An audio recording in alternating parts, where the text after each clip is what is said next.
Hi friends, ఎలా ఉన్నారు? అందరు బాగున్నారా? అనుకున్నట్టే మీకు ఒక 1 మంత్ బ్యాక్, అంటే నియర్లీ 1 మంత్ బ్యాక్ ఒక వీడియో అయితే పెట్టినా కదా. వన్ సైడ్ హెడేక్తోనే చాలా సఫర్ అవుతున్నా, ఫుల్ నొప్పి వస్తుంది అని చెప్పేసి. రైట్ సైడ్ వన్ సైడ్ అంటే బ్యాక్ సైడ్ హెడ్ అనమాట. చాలా అంటే చాలా పెయిన్ వచ్చింది. అప్పుడు ఎంఆర్ఐ స్కానింగ్, ఈజీ స్కానింగ్ తీయించినామని చెప్పినా కదా. అప్పుడు ఎంఆర్ఐ ఈజీ స్కానింగ్లో ఏమని వచ్చిందంటే బ్రెయిన్ నర్వ్స్ కొంచెం ఉబ్బినాయి, అంటే వాపు వచ్చినాయి, వీక్ ఉన్నాయి అని చెప్పారనమాట. సరే అని చెప్పేసి, అంటే ఇది ఎప్పుడు జూలై 31 రోజు అనమాట. అప్పటి నుంచి ఇంకా నేను మెడిసిన్స్ వాడుతున్నా. 31 నుంచి మంచిగానే మెడిసిన్స్ వాడుతున్నా. రాఖీ పండగ వచ్చింది కదా, 9th వరకు బాగానే మెడిసిన్స్ వాడినా. రాఖీ పండగ నుంచి ఇక నాకు కొంచెం జర్నీస్ ఎక్కువైపోయినాయి. జర్నీస్, ఫంక్షన్స్, అటు ఫంక్షన్, ఇటు అత్తయ్య వాళ్ళ ఇంటికి ఫంక్షను, ఇక్కడ ఫంక్షన్, అమ్మ వాళ్ళ ఇంటికి వెళ్ళడము, అట్లా 1 వీక్ అయిపోయింది. ఆ 1 వీక్ తర్వాత ఇక్కడ మా తీజ్, ఆ తీజ్కి కూడా ఇంకా దాంట్లో 1 వీక్ తీజ్. ఇక దానివల్ల ఫుల్ ఫీవర్ అనమాట. ఫీవర్ వల్ల ఇంకా నేను టాబ్లెట్స్ వేసుకోలేదు సరిగ్గా. నిద్ర లేనందుకు, లేకపోతే సరిగ్గా టైంకి తిండి లేనందుకు, టాబ్లెట్స్ లేనందుకు తలనొస్తుందేమో అనుకున్నా కానీ అస్సలు ఇంకా ఫుల్ ఫీవరు, భరించలేని తలనొప్పి, ఫుల్ ఫీవరు. ఇంకా తర్వాత కళ్ళు ఏమైపోయిందంటే ఆ వీక్ కాకుండా నెక్స్ట్ వీక్ నుంచి కళ్ళు కూడా బ్లర్ అయిపోయేసి, మనుషులు ఎవరైనా సరే, ఏ మనుషులనే కాదు ఏదైనా సరే ఇద్దరిద్దరు కనబడడం స్టార్ట్ అయిపోయింది అనమాట. అసలు ఘోరంగా తలనొప్పి, ఇక విపరీతమైన తలనొప్పి. తలనొప్పి అంటే ఇక చెప్పొద్దు. తలనొప్పి కూడా, తలనొప్పి అంటే మనకు ముందు ఇక్కడ ఫోర్ హెడ్లో ఇటు సైడ్కి అట్లా వస్తుంది కదా. నాకు బ్యాక్ సైడ్ అనమాట, బ్రెయిన్ దగ్గర ఆ పెయిన్ భరించరాని పెయిన్. ఇంకా మళ్ళీ ఏం చేసిన, మొన్న ఇవాళ ఈరోజు థర్స్డే అనమాట. ఈ థర్స్డే కాకుండా పోయిన థర్స్డే, అంటే మొన్న సండే నుంచి ఫుల్ అసలు లేవరాకుండా ఫీవరు, ఫుల్ తలనొప్పి, ఇంకా కళ్ళు సరిగ్గా కనిపిస్తలేవు. భయమైంది. చూసిన ఈయన అన్నాడు వెళ్దాం హాస్పిటల్కి అని. కళ్ళు అట్లనే అనిపిస్తాయేమో అప్పుడప్పుడు అని అనుకున్నా. సండే నుంచి థర్స్డే వరకు ఇంకెక్కువ అయిపోయింది. థర్స్డే నుంచి జ్వరం వల్ల అట్లయితుందేమో అనుకున్నా కానీ థర్స్డే రోజు ఇంకెక్కువ అయిపోయేసరికి అసలు నాకు భయమైంది. ఇక మనము ఏదన్నా ఉంటే ఏం చేస్తాం, ఫస్ట్ గూగుల్లో చూస్తాం కదా. ఏదన్నా అయితే గూగుల్లో తీసి చూసేసరికి దాంట్లో ఏమన్నా ఉందంటే ఇట్లా బ్యాక్ సైడ్ హెడేక్ కానీ బ్లరింగ్ కానీ ఉంటే, మనుషులు ఇట్లా ఇద్దరిద్దరు కనిపిస్తే అది బ్రెయిన్ స్ట్రోక్కి దారి తీస్తుంది అన్నట్టు ఉండేసరికి ఫుల్ భయమైంది థర్స్డే రోజు. వెంటనే థర్స్డే అట్లా ఇక భయపడుతూనే ఉన్నా. ఫ్రైడే రోజు ఏమైపోయిందంటే, పక్కన చెల్ల ఉంటుంది, చెల్లి కూడా అన్నది, అక్క ఇది మంచిది కాదు, ఇద్దరిద్దరు కనబడము, మనం హాస్పిటల్కి వెళ్దాం అక్క, నువ్వు బాగా నెగ్లెక్ట్ చేస్తున్నావు, ఎందుకు అక్క ఇట్లా చేస్తున్నావు, వెళ్దాం పదా అని చెప్పేసి నేను సరే అని చెప్పేసి నేను అన్నా కదా. అరే టాబ్లెట్స్ వేసుకోలేదు కదా 1 వీక్ ఫీవర్ వల్ల, దానివల్లనే ఇంకా ఇట్లా అవుతుంది కావచ్చు, టాబ్లెట్స్ వేసుకుంటే తగ్గుతుంది కావచ్చు రా అని అంటే, లేదు అది ఇంకెక్కువైంది. ఫ్రైడే రోజు వెళ్ళినా అనమాట. పోయిన ఫ్రైడే వెళ్ళి మళ్ళీ ఏం చేసినాము అని అంటే డాక్టర్ దగ్గరికి వెళ్ళినాం, నర్వ్స్ డాక్టర్ దగ్గరికి. హాస్పిటల్కి వెళ్తే, హన్మకొండలనే హాస్పిటల్కి వెళ్తే అన్నారు కదా డాక్టర్ ఉండి, ఒకసారి ఐస్ చూస్తా అని చెప్పేసి లైట్స్ ఆఫ్ చేసి ఐస్ చూస్తే డాక్టర్ షాక్ అయ్యిండ్రు. ఎందుకు అని అంటే నా ఐస్ నర్వ్స్ అన్నీ లోపల వాపు వచ్చేసినాయి, 2 కళ్ళు. నాకు అప్పటికి 3-4 డేస్ నుంచి నా కళ్ళంతా, నేను ఎవరిని చూద్దామన్నా సరిగా చూడలేకపోతున్నా, కొంచెం మంట లాగవుతుంది నా కళ్ళు. పర్ఫెక్ట్గా మనిషిని చూడలేకపోతున్నా అనమాట. మండడము, లేకపోతే ఐస్ అంతా ఎటో అవ్వడము అట్లా అవుతుంది. అట్లా అని చెప్పేసి ఇంకా నేను, డాక్టర్ ఉండేనాడు కదా, ఫస్ట్ ఐ దగ్గరికి వెళ్ళండి అని అంటే, సార్ మేము ఫస్ట్ ఒక హాస్పిటల్లో, డాక్టర్ అగర్వాల్ హాస్పిటల్లో చూపించుకున్నాం సార్ అని అంటే, మరి అప్పుడు నార్మల్ ఇచ్చిరంటే, అది 31కు మొన్న జూలై 31 చూపించుకున్నాం ఫస్ట్ అగర్వాల్ దాంట్లో ఐస్ చూపిస్తే, అక్కడ నాకు రిపోర్ట్స్ ఏం లేదు, నర్వ్స్ అన్నీ బాగున్నాయి అని అన్నారు. మరి ఆ 31 నుంచి ఇప్పుడు ఇవాళ ఎంత, మొన్న పోయిన డేట్ ఎంత ఉందో నాకు ఎంత గుర్తులేదు కానీ 16 ఉందో 17 ఉందో ఆ డేట్ వరకు ఎక్కువైపోయింది. మరి అది ఎట్లయిందో తెలీదు. మళ్ళీ అక్కడే పక్కన సూర్యతేజ హాస్పిటల్ నర్వ్స్ దాంట్లోకి వెళ్తే న్యూరాలజిస్ట్ సూర్యతేజ హాస్పిటల్కి వెళ్తే పక్కనే విజన్ అనే హాస్పిటల్ ఉంది కంటిది. ఆ హాస్పిటల్కి వెళ్తే డాక్టర్ ఉండన్నారు కదా, నర్వ్స్ చాలా వాపు వచ్చినాయి అమ్మ, కంటి నర్వ్స్ సెకండ్ స్టేజ్కి వచ్చేసింది అని అన్నారు. అసలు ఎట్లా అనిపిస్తుంది చెప్పండి, భయం అవుతుంది కదా. ఇంకొక స్టేజ్కి వెళ్తే మాత్రం కళ్ళు కనబడాయి అంట మొత్తానికి. ఇంకా భయం వేసి మళ్ళీ డాక్టర్కి అదే రిపోర్ట్ తీసుకొని మళ్ళీ సార్ ఎంఆర్వి స్కానింగ్ రాసిండు. ఎంఆర్వియో అదొక స్కానింగ్ ప్లస్ ఇంకోటి ఇంజెక్షన్ పెట్టి బ్లడ్ తీసి అదే ఇంజెక్షన్ అట్లనే ఉంచేసి మళ్ళీ లోపల ఎంఆర్ఐ దాంట్లోకి పంపించారు. అట్లా 2 స్కానింగ్లు తీసారు. ఎన్ని స్కానింగ్లు తీస్తే బయటపడ్డది తెలుసా, ఒక 5-6 స్కానింగ్లు తీస్తే లాస్ట్కి వస్తే ఇగో ఇది అని బయటపడ్డది. తర్వాత అక్కడి నుంచి అన్ని స్కానింగ్లు తీసుకొని కంటి హాస్పిటల్ నుంచి వచ్చేసి మళ్ళీ న్యూరాలజిస్ట్ దగ్గరికి వెళ్తే, అమ్మ ఇది మందులతోనే తక్కువ కాదు, అయినా కానీ తక్కువ అవడానికి 1 year దగ్గర 8 months అయితే పడుతుంది. ఇప్పుడైతే ఇది తక్కువ కాదు, ఇప్పుడు తక్కువ కావాలంటే ఫ్లూయిడ్ అనేది తీసేయాలి అని అన్నారు. హాస్పిటల్ అడ్మిట్ కండి, ఫస్ట్ ఏమన్నా తెలుసా, హాస్పిటల్ అడ్మిట్ కండి అని అన్నారు.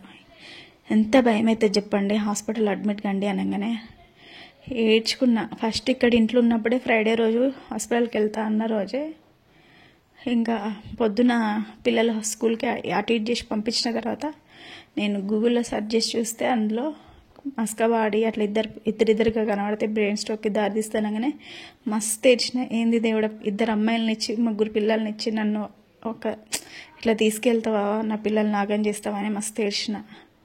తర్వాత చెల్లెని తీసుకుపోయి ఆ రోజు అంతా హాస్పిటల్నే ఉన్నాం. మార్నింగ్ 11కి వెళ్తే ఈవినింగ్ 7కి వచ్చినాం అనమాట. అన్ని రిపోర్ట్స్ అన్నీ వచ్చేసరికి తర్వాత సార్ ఉండన్నాడు కదా, హాస్పిటల్ అడ్మిట్ కండి అని అంటే నేమన్నాం కదా, సార్ ఇప్పుడైతే పిల్లలు ఉన్నారు ఇంట్లో అంటే మీ ఇష్టం అమ్మ, మరి లేట్ చేస్తే మీరే ఇబ్బంది పడతారు లేట్ చేస్తే అని అంటే అనేసరికి, సార్ పిల్లలు ఉన్నారు, పిల్లల్ని చూసుకునేటోళ్ళు ఎవరు లేరు అని అంటే మీ ఇష్టం అని చెప్తే ఇక నేను బలవంతంగా ఇంటికి వచ్చేసినాం.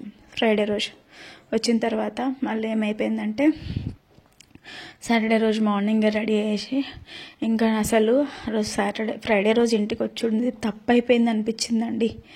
ఫ్రైడే రోజు నైట్ చూడాలి, విపరీతమైన తలనొప్పి, బ్యాక్ పెయిన్, కళ్ళు మండడము, హెడేక్.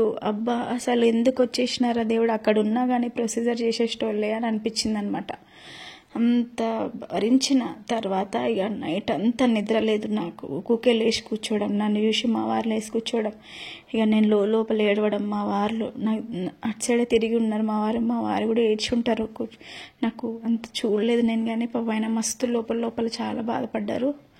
ఆయన కూడా బాధపడి ఉంటాడు, ఏడ్చుంటారు. కానీ ఇక నేను చూస్తే ఏమనుకుంటా అని నా సైడ్ చూడట్లేదు, కానీ అటు సైడే ఉండి నేను లేచినప్పుడు అలా ఆయన లేవడం, అమ్మ అన్నప్పుడు అలా. సాటర్డే రోజు పిల్లలకి కనీసం లేచి దూద్దామన్నా నాకు కళ్ళు తెరవస్తలేదు, అంత విపరీత హెడేక్, కళ్ళు మండుతున్నాయి.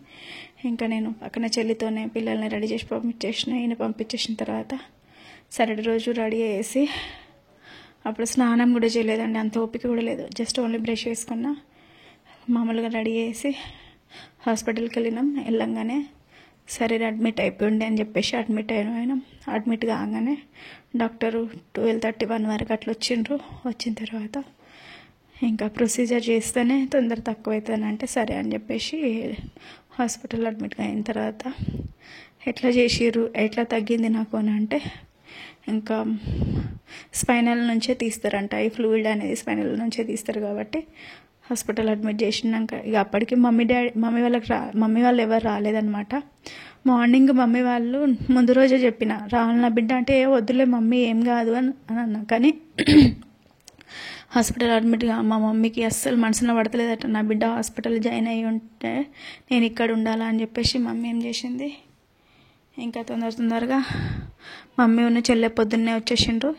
ఇంకో చెల్లె వాళ్ళిద్దరు కూడా అమ్మో అక్క హాస్పిటల్ ఉంది, ఎంత సీరియస్ ఉంటే అక్క హాస్పిటల్ ఉండాలని 2 చెల్లెలు కూడా వచ్చేసిండ్రు. ఇంకా నన్ను 1:30కి అట్లా ఆపరేషన్ అంటారు, నడుముకి మత్తు ఇంజక్షన్ వేసి అక్కడి నుంచే ప్రొసీజర్స్ చేసి మొత్తం ఫ్లూయిడ్ అనేది తీసేసిండ్రు అనమాట. 20 ml ఉండాల్సింది 35 ml ఉంది. అందులో 15 ml 10 ml ఏమో తీసుంటారు. ఎంత ఉందో ఎంత తీసారో నాకు కూడా అంత తెలియదు. అది తీసిన తర్వాత కొంచెం నాకు హెడేక్ అనేది తక్కువ ఉంది, కానీ ఐ విజన్ మాత్రం అట్లనే ఉందన్నమాట. అసలు నిజంగా మనము చిన్నగా ఇంత సీరియస్ అవుతుందని అసలు ఎక్స్పెక్ట్ కూడా చేయమన్నమాట. ఏదో ఫీవర్ వస్తుంది, మామూలుగా ఇట్లా హెడేక్ వస్తుంది అని అనుకున్నా, కానీ మరీ ఇంత ఘోరంగా బ్రెయిన్ నర్వ్స్ వాపు రావడం ఏంది, బ్రెయిన్ నర్వ్స్ నుంచి కంటి నర్వ్స్ వాపు రావడం ఏంది, అసలు ఇంత సీరియస్ అవ్వడం ఏంది, అసలు అన్నీ షాకింగ్ ఉండే. తర్వాత ఇంకా అది తీసిన తర్వాత చెల్లె తినిపించింది. కొంచెం అయిన తర్వాత తినిపియండి అంటే 1 hour తర్వాత తిన్నాము. ఒక చెల్లెలు వచ్చిండ్రు, అమ్మ వాళ్ళు వచ్చిండ్రు, చెల్లెలు వచ్చిండ్రు. దాని తర్వాత ఈవినింగ్ వరకు ఉంచి మమ్మల్ని 7-6 వరకు ఉంచేసి ఒకటే రోజులో డిశ్చార్జ్ చేసేసారు అనమాట. ఇది ఒకటే రోజులో డిశ్చార్జ్ వెళ్ళిపోవచ్చు, ఇక్కడ ఉండాల్సిన అవసరం లేదు, మళ్ళీ ఇన్ఫెక్షన్స్ అలా ఇలా ఉంటాయి, ఇంటికి వెళ్ళి మంచిగా మీకు ఏ ఇబ్బంది అయినా మళ్ళీ రావచ్చు అని చెప్పారు అనమాట.